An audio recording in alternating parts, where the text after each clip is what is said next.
ಇಲ್ಲ ಮೇಡಮ್, ಒಂದು ಸಿನಿಮಾ ಪೂರ್ತಿ ಇದೀನಿ ಈಗ. ನನಗೆ ಫಸ್ಟ್ ಈಗ ನಾಯಕ ನಟ ಅಂತ ಇದಕ್ಕೆ ಒಂದು ಭಯ ಸ್ಟಾರ್ಟ್ ಆಗ್ಬಿಡ್ತದೆ.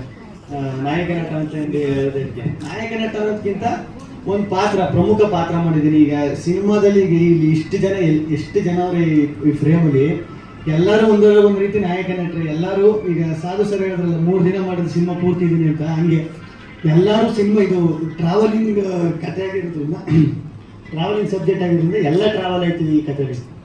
ಅದರಲ್ಲಿ ವಿಜಯನಾಥ್ ಸರ್ ಕರೆದುಬಿಟ್ಟು ಈ ಥರ ಒಂದು ಪಾತ್ರ ಅಂತ ಹೇಳಿ ಆ ಪಾತ್ರ ನನ್ನ ಕೈಲಿ ಮಾಡಿಸಿ ನನಗೆ ಸಖತ್ತು ಖುಷಿ ಆಯಿತು. ಆಮೇಲೆ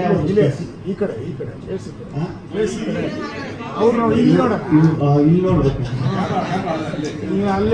ಸಖತ್ ಖುಷಿ ಆಯಿತು. ಆಮೇಲೆ ವಿಜಯಾನಂದ್ ಸರ್ದು ಒಂದು ಸ್ಪೆಷಾಲಿಟಿ ಏನಂದ್ರೆ ಡೈಲಾಗ್ಸು ಅದು ಸ್ಪಾಟಲ್ಲೇ ಹಿಂಗ್ ಬೇಡ ಹಿಂಗೆ ಅಂತ ಹಂಗೆ ಚೇಂಜ್ ಮಾಡಿ ಅದು ಪಂಚ್ ಆಗೋ ಥರ, ಸುಮ್ಮನೆ ಡೈಲಾಗ್ ಬರಲ್ಲ, ಪಂಚ್ ಆಗೋ ಥರ ಡೈಲಾಗು ಅದು ಸ್ಪಾಟಲ್ಲೇ ಹೇಳಿ ಇಂಪ್ರೂವೈಸೇಷನ್ ಮಾಡೋದು ತುಂಬ ಕಷ್ಟ. ಅದನ್ನ ವಿಜಯಾನಂದ್ ಸರ್ ಮಾಡ್ತಾರೆ, ಸಖತ್ ಖುಷಿ ಆಯಿತು.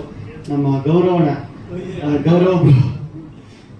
ಬ್ರೋ ನಾವು ಅವರು ಬರೀ ಮೊದಲನೇ ದಿನ ನಾನು ಶ್ವೇತಾ ಅವರು ಮೊದಲನೇ ದಿನನೇ ಸಖತ್ತು ಕ್ಲೋಸ್ ಫ್ರೆಂಡ್, ಒಂದು 2-3 ವರ್ಷ ಪರಿಚಯ ಆಗಿರುವಷ್ಟು ಫ್ರೆಂಡ್ ಆಗ್ಬಿಟ್ಟು ಅಷ್ಟು ಕಂಫರ್ಟ್ ಝೋನ್ ಕೊಟ್ಟು ನನಗೆ ಚೆನ್ನಾಗಿ ಮಾತಾಡಿಸ್ಕೊಂಡು ಚೆನ್ನಾಗಿ ಕಾಮಿಡಿ ಮಾಡ್ಕೊಂಡು ಫನ್ ಮಾಡ್ಕೊಂಡು.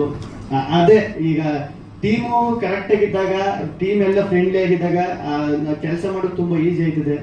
ಆಮೇಲೆ ನಿರ್ಮಾಪಕರು, ನನ್ನ ಸತ್ಯವರು ನಿರ್ಮಾಪಕರು ಅಂತ ಗೊತ್ತಿಲ್ಲ, ಪ್ರೊಡಕ್ಷನ್ ಮ್ಯಾನೇಜರ್ ಏನು ಅನ್ಕೊಂಡ್ಬಿಟ್ಟಿದ್ದಾರೆ, ಅಷ್ಟು ಸಿಂಪಲ್ ಆಗಿದ್ರು.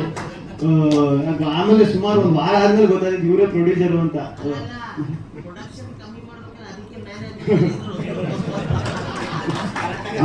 ಅವ್ರು ಎಷ್ಟು ಸಿಂಪಲ್ ಅಂದ್ರೆ ಟಿಟಿಲ್ ಬಂದು ಹೇಳಿತ್ತವ್ರೆ, ಟಿಟಿಲ್ ಬಂದು ಪ್ರೊಡ್ಯೂಸರ್ ಅಂದ್ರೆ ಟಿಟಿ ಇಲ್ಲೇ ಸರ್ ಅದು ಅರ್ಜೆಂಟ್ ಅದಕ್ಕೆ ಬಂದ್ಬಿಟ್ಟೆ ಕಾರ್ ಹಿಂದೆ ಗೊತ್ತೈತೆ ಸರ್ ಅಂತ. ಅಷ್ಟು ಸಿಂಪಲ್, ಸಖತ್ ಖುಷಿ ಆಯ್ತು.